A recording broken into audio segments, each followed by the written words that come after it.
কোরআনুল কারীমের গুরুত্বপূর্ণ সূরা সূরা নিসার 58 নম্বর আয়াত কারিমায় আল্লাহ সুবহানাহু ওয়া তাআলা জানায় দেন, ওয়া ইযা হাকামতুম বাইনান নাসি আন তাহকুমু বিল আদল। তোমরা যখন লোকদের মধ্যে বিচার ফয়সালা করবে তখন আদল ইনসাফের সাথে করবে ইনশাআল্লাহ। তোমরা যখন বিচার ফয়সালার দায়িত্ব পালন করবে, বিচার ফয়সালা লোকদের মধ্যে করবে, ইনসাফ আদলের সাথে করবে। এরপরের দলিল একই সূরা সূরা নিসার 105 নম্বর আয়াতে কারিমায় আল্লাহ তাআলা তার নবীকে উদ্দেশ্য করে বলছেন, ওয়ালা তাকুল লিল খাইনিনা খসীমা। হে নবী, আপনি খেয়ানতকারী ও দুর্নীতিপরায়ণ লোকদের সমর্থনে বিতর্ককারী হবেন না। যারা খেয়ানত করে এবং যারা করাপশনের সাথে যুক্ত, এদের সমর্থনে আপনি বিতর্ককারী হবেন না। এর মানে এদের পক্ষে সাফাই গাইবেন না, এদের সাপোর্ট করবেন না, এদের পক্ষে অবলম্বন করবেন না। 3 নম্বর দলিল সূরা হুজুরাতের 9 নম্বর আয়াতে কারিমায় আল্লাহ তাআলা বলছেন, ওয়া আকসিতু ইন্নাল্লাহা ইউহিব্বুল মুকসিতিন।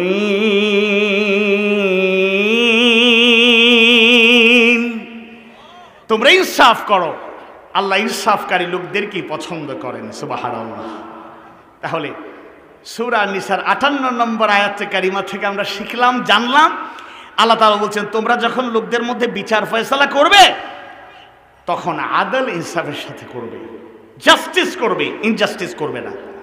আউযু বিল্লাহি মিনাশ শাইতানির রাজীম। বিসমিল্লাহির রাহমানির রাহিম।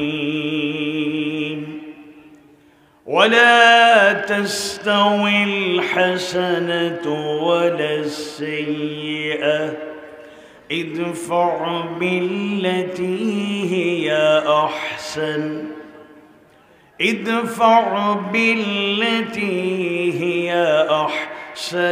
فإذا الذي بينك وبينه عداوة كأنه ولي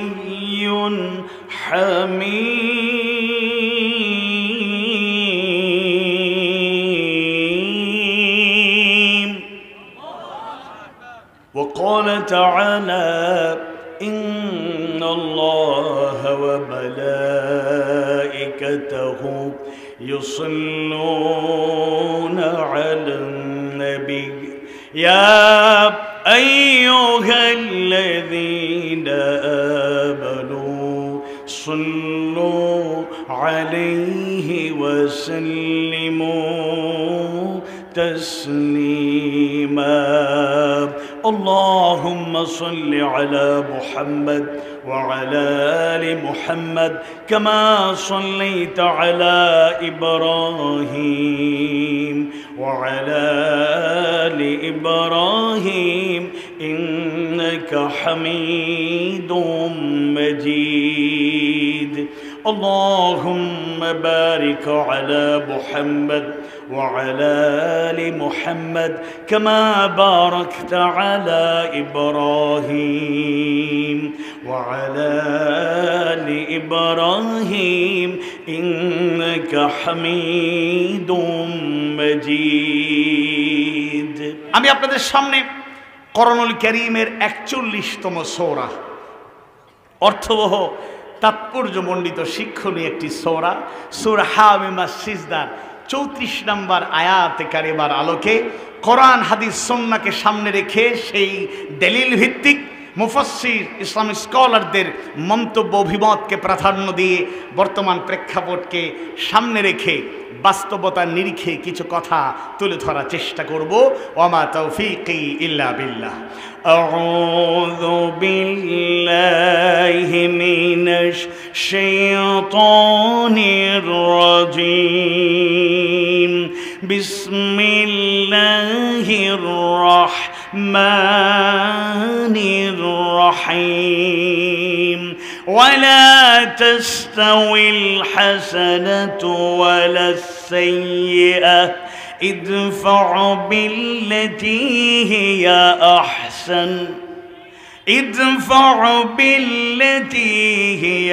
أحسن فإذا الذي بينك وبينه عداوة كأنه ولي حميم।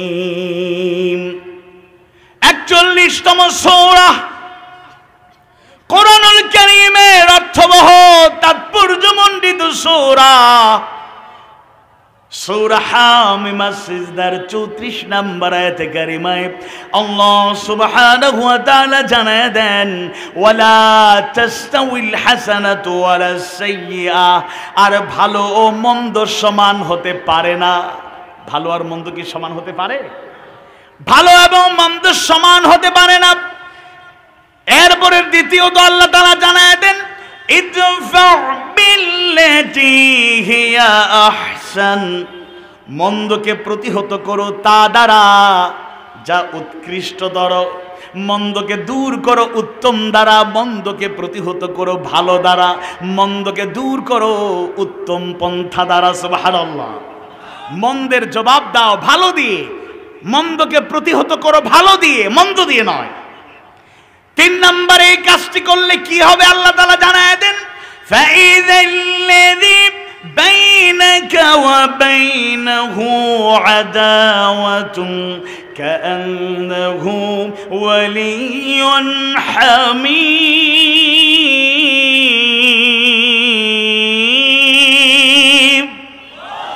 ফলে তোমার ও যার মধ্যে শত্রুতা রয়েছে সে যেন হয়ে যাবে তোমার ওয়ালিয়ুন হামিম, অন্তরঙ্গ বন্ধু। সুবহানাল্লাহ। 3টি কথা একটার সাথে আরেকটার মেলবন্ধন রয়েছে। এটি হচ্ছে ভালো আর মন্দ সমান নয়, আল্লাহ তাআলা জানিয়ে দিলেন। আর মন্দের জবাব দাও ভালো দ্বারা, মন্দকে দূর করো ভালো দিয়ে, উত্তম দিয়ে। আর এই কাজটি যদি করা যায় তাহলে তোমার আর যার মধ্যে দ্বন্দ্ব ছিল, শত্রুতা ছিল, দুশ্মনী ছিল, মত পার্থক্য ছিল, ভিন্ন চিন্তা ভাবনা ছিল, দূরত্ব ছিল, অনেক ফারাক ছিল, দেখবে এই উদারতা, এই ঐকান্তিকতার কারণে প্রাণের দুশ্মন, শত্রু ওয়ালিয়ুন হামিম, অন্তরঙ্গ বন্ধুতে পরিণত হয়ে যাবে। আল্লাহু আকবার। আমরা চাই নাকি চাই না? কেউ কে চিন্তা করছেন হুজুর অনেক কষ্ট যাতনা নিয়ে আসছি, কি কথা শুনতে চাই আর আপনি উল্টো কথা শোনাতে চান? আমি তো আমার কথা শোনাতে চাই না, আমি মাহবুদের কালাম থেকে কথা শোনাতে চাই। তবে হ্যাঁ, শেষ পর্যন্ত দলিল ভিত্তিক এবং প্র্যাকটিক্যাল বিষয়গুলো আমরা বর্তমান প্রেক্ষাপটের সাথে মিলিয়ে যখন বলবো, ইনশাআল্লাহ আপনাদের মনের খোরাকও থাকবে, আবার আল্লাহর বিধানের সৌন্দর্য যেন আমরা বিনষ্ট না করি সেই শিক্ষাও থাকবে। আল্লাহ বুঝার তৌফিক দিন, বলেন আমিন। তাহলে আমরা প্রধানত যে বিষয়টি আলোচনা করব সেটি হচ্ছে ইদফা বিল্লাতি হিয়া আহসান, আর মন্দকে প্রতিহত করো তা দ্বারা যা উৎকৃষ্টতর। মন্দের জবাব দাও ভালো দ্বারা, মন্দকে দূর করো উত্তম দ্বারা, ভালো দ্বারা। আসুন আমরা একটু জেনে নেই মন্দকে ভালো দিয়ে কিভাবে আমরা প্রতিহত করব, মন্দকে কিভাবে ভালো দিয়ে মোকাবেলা করব। মুফাসসিররা কি বলেন, অনেক ব্যাখ্যা আছে, তার মধ্যে আমি 4টি ব্যাখ্যা দলিল ভিত্তিক এবং প্র্যাকটিক্যাল উদাহরণ সহ তুলে ধরতে চাই। অর্থাৎ ইদফা বিল্লাতি হিয়া আহসান, মন্দের জবাব দাও ভালো দিয়ে, মন্দকে দূর করো ভালো দিয়ে, মন্দ প্রতিহত করো ভালো দিয়ে। এর ব্যাখ্যায় মুফাসসিররা বলেছেন 1 নাম্বার যেই পয়েন্টটি উল্লেখ করতে চাই সেটি হচ্ছে অন্যায়ের বদলা নাও ন্যায় প্রতিষ্ঠার মাধ্যমে। ইনজাস্টিসের বদলা নাও জাস্টিস প্রতিষ্ঠার মাধ্যমে। অন্যায়কে দূর করতে হবে ন্যায় প্রতিষ্ঠার মাধ্যমে। 2 নাম্বার হলো জুলুমের বদলা নাও ক্ষমা করে। জুলুমকে প্রতিহত করো, দূর করো ক্ষমার মাধ্যমে, ক্ষমার নীতি অবলম্বন করে। 3 নম্বরে ক্রোধের বদলা নাও ধৈর্য ধারণ করে। রাগ, ক্রোধ, ক্ষোভ বিস্ফোরণ ঘটায়, তাই ক্রোধের জবাব দাও ধৈর্য ধারণ করার মাধ্যমে, রাগের জবাব দাও ধৈর্য ধারণ করার মাধ্যমে। আর 4 নাম্বার হলো মূর্খতা বা অশ্লীল কথার উত্তর দাও সহ্য করে নীরবে থেকে। অশ্লীল কথাবার্তা গালমন্দ লোকেরা করে, এই সমাজে এরকম লোক অন্তত কুলাউড়ায় নাই, তাহলে কর্মধায় নাই। তাহলে অশ্লীল কেউ কথা বললে, কেউ গালি যদি দেয়, তাহলে এটার জবাবে আমরা গালি দেব না, মন্দ কথার কটূক্তির জবাবে কটূক্তি করব না, বরং আমরা নীরবে সহ্য করে যাব, ধৈর্যের সাথে চলবো।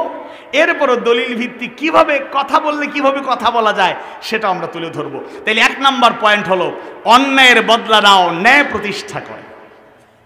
শামীম বিন সাইদি হাফিজাহুল্লাহ, ওনার শ্রদ্ধাভাজন আব্বাজান, তিনি শুধুমাত্র তার আব্বা হিসেবে, ওনার আব্বা হিসেবে শ্রদ্ধাভাজন না, তিনি পৃথিবীর বাংলা ভাষাভাষী কোটি কোটি তাওহীদ প্রিয় মানুষের প্রাণের স্পন্দন আল্লামা সাইদি রাহিমাহুল্লাহ।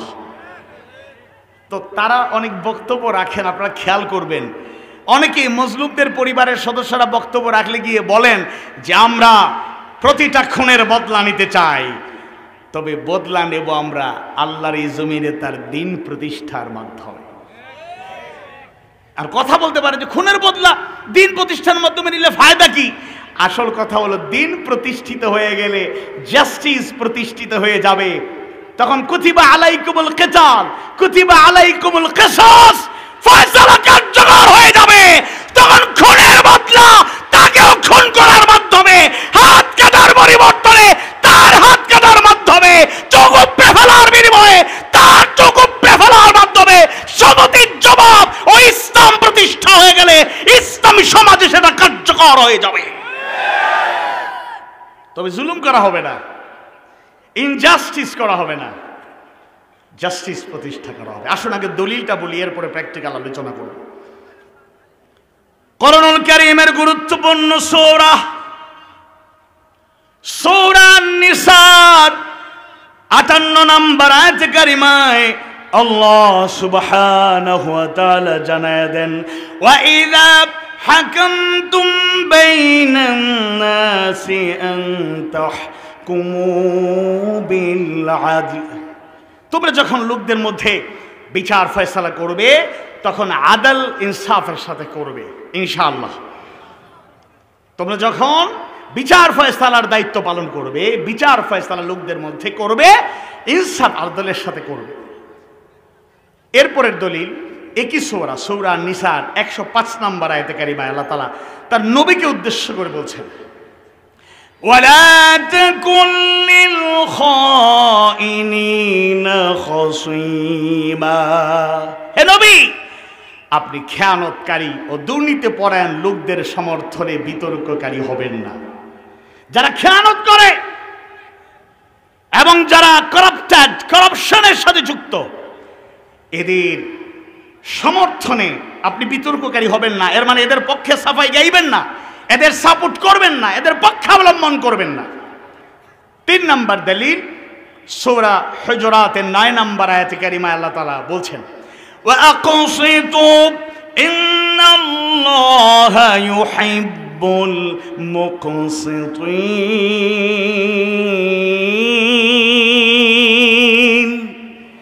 তোমরা ইনসাফ করো, আল্লাহ ইনসাফকারী লোকদেরকে পছন্দ করেন। সুবহানাল্লাহ। তাহলে সূরা নিসার 58 নম্বর আয়াতে কারিমা থেকে আমরা শিখলাম, জানলাম, আল্লাহ তাআলা বলছেন তোমরা যখন লোকদের মধ্যে বিচার ফয়সালা করবে তখন আদল ইনসাফের সাথে করবে, জাস্টিস করবে, ইনজাস্টিস করবে না। এর আগে আল্লাহ তাআলা বলছেন ইন্নাল্লাহা ইয়া'মুরু বিল আদলি ওয়াল ইহসান, এবং সেই হাদিসটা আমরা জানি, হাসরের ময়দানে কঠিন অবস্থা যখন হবে সেই হাদিস এবং সেই পরিস্থিতি আমরা জানি। 7 শ্রেণীর লোককে আল্লাহ তাআলা তার আরশের ছায়ায় আশ্রয় দেবেন। এর মধ্যে 1 নম্বর হলো ইমামুন আদিলুন, ন্যায়পরায়ণ বাদশা, ন্যায় বিচারক। সুবহানাল্লাহ। রাজনৈতিক রাষ্ট্রীয় বিচারে একটু পড়ে যান, আমাদের এই সমাজে গ্রামে গঞ্জে সালিসি পদ্ধতি আছে না? সব বিচার কোর্ট আদালতে থানায় যায় না, আমাদের গ্রাম্য সালিসি পদ্ধতি আছে। মুরব্বীরা আছেন, জাস্টিস আছেন, বিচারক আছেন, মুরব্বী শ্রদ্ধেয় অনেক ব্যক্তিদের আমরা শ্রদ্ধা করি। কোনো সমস্যা তৈরি হলে আমরা পারিবারিকভাবে সামাজিকভাবে এগুলোর সলিউশন করতে চাই। এই ক্ষেত্রে আমরা বিচার করতে গিয়ে যেন ইনজাস্টিস না করি। এমনকি পরিবারের মধ্যেও পারিবারিক অনেক সালিশ হয়, বিচার হয়, আমরা যেন পরিবারে বিচার করতে গিয়েও ইনজাস্টিস না করি। আমি একেবারে প্র্যাকটিক্যাল কথা বলি, দেখুন অনেক সময় ভাই ভাইয়ের প্রতি অবিচার করে, ইনজাস্টিস করে, ভাইয়েরা বোনদের প্রতি ইনজাস্টিস করে, নাকি এরকম কোনো দলিল নাই? যেমন সম্পদ ভাগ বাটোয়ারা শুরু হয়ে যায়, বহু ভাই আছে কৌশলে বোনদেরকে ঠকাতে চায়। এরকম পারিবারিক ছোট ছোট বিষয়, এটা ছোট নয়, অনেক বড়, এরকম বিষয় থেকে শুরু করে গ্রাম্য সালিশ অনেক বিচার ফয়সালা হয়। আমরা একেবারে, যেহেতু আল্লাহ তাআলা 64 জেলায় সফরের সুযোগ দিয়েছেন আলহামদুলিল্লাহ, সেই প্র্যাকটিক্যাল এক্সপিরিয়েন্স থেকে বলতে চাই, অনেক জায়গায় এরকম খবরও আমরা পাই। মনে করুন দুইটা পরিবারে দ্বন্দ্ব, একটা পরিবার অপরাধী, তবে তাদের আছে পলিটিক্যাল শেল্টার, কিংবা তাদের ফিনান্সিয়াল পাওয়ার আছে, অ্যাবিলিটি, ক্যাপাসিটি, ক্যাপাবিলিটি আছে, কিংবা সোশ্যালিস্ট স্ট্যাটাস তাদের ভালো, বংশমর্যাদা ভালো, কিংবা তাদের বিভিন্ন সুযোগ সুবিধা আছে, অর্থাৎ তারা একটু সক্ষম আছে বা একটু ক্ষমতা সম্পন্ন বিভিন্ন দিক থেকে। আর আরেকটা পরিবার হলো এরা নিরপরাধ, এরা জুলুমের শিকার, কিন্তু তার না আছে পলিটিক্যাল শেল্টার, না আছে তার সোশ্যাল স্ট্যাটাস, না আছে ভালো বংশমর্যাদা, না আছে টাকা পয়সা, এরা দুর্বল। তখন অনেক বিচার ফয়সালা এরকম হতেও আমরা দেখি যে বিচার আগামী জুমাবার ঈদগাহ ময়দানে 2টার সময় এই দুই পরিবারের বিচার হবে, গ্রামবাসীর দাওয়াত। আচ্ছা, দুদিন আগে থেকে ওই যে যারা অপরাধী কিন্তু তাদের টাকা পয়সা আছে, পলিটিক্যাল বিভিন্ন লোকদের মামু খালু আছে, এরপরে সোশ্যাল অনেক ভ্যালু তাদের আছে, কমিউনিকেশন আছে, কানেক্টিভিটি আছে, এগুলারে কাজে লাগাইয়া মাঝে মাঝে বান্ডিল নিয়ে বিচারপতিদের বাড়ি বাড়ি যায়, মোড়লদের বাড়ি বাড়ি যায়, সালিশি ব্যক্তিত্বদের বাড়ি বাড়ি যায়, মুরব্বীদের বাড়ি বাড়ি যায়। চাচা কষ্ট করে আপনি বিচারে যাবেন, অল্প একটু চা খাওয়ার জন্য অথবা একটু যাতায়াত খরচ, হাইটা যাইতে 3 মিনিট লাগে বা 5 মিনিট লাগে, ওই জায়গায় কি যাতায়াত খরচের দরকার আছে? কথা বলে না, যাতায়াত খরচের দরকার আছে? নাই। কিন্তু এরকম লেনদেন হয়তো কুলাউড়া কর্মধা বা মৌলভীবাজারে নাই, কিন্তু বাংলাদেশে কিন্তু ঠিকই আছে। এবার বিচারপতিরা এমন অনেক, শুনেন, অনেক বিশ্ববিদ্যালয়ে ডক্টরেট ডিগ্রিধারী প্রফেসর, অনেক বড় বড় উচ্চশিক্ষিত গ্রামের অনেক সালিশ, অনেক বিচার ফয়সালা করতে পারে না। মনে করি ইউনিভার্সিটির একজন প্রফেসর এসেছেন তার গ্রামে, আসার পরে লোকেরা বলছে একটু বিচার করে দেন, গ্রামের মোড়লরাও আছেন, তিনি আইসা সুন্দর করে ওনার ভাষা দিয়ে বলছেন, দেখুন এই সমস্যাটি আসলে বড় কোনো সমস্যা নয়, আমার কথাগুলো যদি আপনারা একটু শুনেন ইনশাল্লাহ সহজে এটার সলিউশন হয়ে যাবে। অনেক বক্তৃতা দিচ্ছেন, বোঝানোর চেষ্টা করছেন। আর আসল বিচারক যিনি মুরব্বী, দস্তখত করতে পারেন না, টিপসই দিয়ে চলেন, কিন্তু তার মাথায় এত মারাত্মক জিলাপির প্যাচ আর বুদ্ধি, বুদ্ধিরে ভালো কাজে উনি লাগায় না, ইন্টেলেকচুয়ালিটি আছে, দূরদর্শিতা আছে। এবার তিনি মুচকি মুচকি হাসেন আর বলেন, লেকচার দিয়ে বিচার হয় কিনা দেখি। অনেক কথা বলার পরে বিচার হয় না। অনেক মুরব্বীরা বলে, আরে চাচা আপনি সমাধান দেন। উনি দাঁড়াইয়া 3 মিনিটে এমন পলিটিক্যাল বক্তব্য, এমন পেঁচানো কথা বলে ওই প্রফেসররা হার মানতে রাজি হয়। তাহলে অনেক সুযোগ সুবিধা লেনদেনের মাধ্যমে পরিবারে, সমাজে, গ্রামে সর্বোচ্চ জাস্টিসের জায়গায় ইনজাস্টিস হয়। এটা করা যাবে না। আপনি দেখুন বাংলাদেশের উচ্চ আদালতের সর্বোচ্চ একজন ব্যক্তি জাস্টিস, সবাই পালালো, তিনিও পালানোর জন্য কানাইঘাটের দনা এলাকা পর্যন্ত গেলেন। আহা, এত পাওয়ার ছিল, হাঁটতেন, বলতেন, টকশোতে বলতেন, প্রাউড ফিল করতেন, বলতেন সাইদির রায় আমি দিয়েছি, মোরলেস 100টা রায় দিয়ে ইনজাস্টিস করেছেন, জুলুম করেছেন। তাহলে তিনি তো আসলে পলিটিক্যাল কোনো পদবিধারী লোক ছিলেন না, তিনি পালাতে গেলেন কেন? ওনারা জিজ্ঞেস করছে আপনি পালান কেন? ভয়ে পালাই। কিসের ভয়? ইনজাস্টিস করার ভয়। এত পাওয়ার, এত ক্ষমতা, লোকটা শুয়েছিল, পাওয়া গেল কলা পাতার উপরে শুয়েছিল। আহা আহা, ক্ষমতা, কলম, মেধা, বুদ্ধি ভালো কাজে এরা ব্যবহার করতে পারে নাই। তাই আল্লাহ তাআলার নির্দেশ, যদি বিচার ফয়সালা করতেই হয় আদল ইনসাফের সাথে করতে হবে, জাস্টিস প্রতিষ্ঠা করতে হবে। এর বিপরীত কাজ যদি কোনো মুসলমানের সন্তান, মুসলমান নামধারী লোক করে, সে আল্লাহর বিধানকে সুস্পষ্টভাবে লঙ্ঘন করেছে, এই কথা বলতে কোনো দ্বিধা নাই।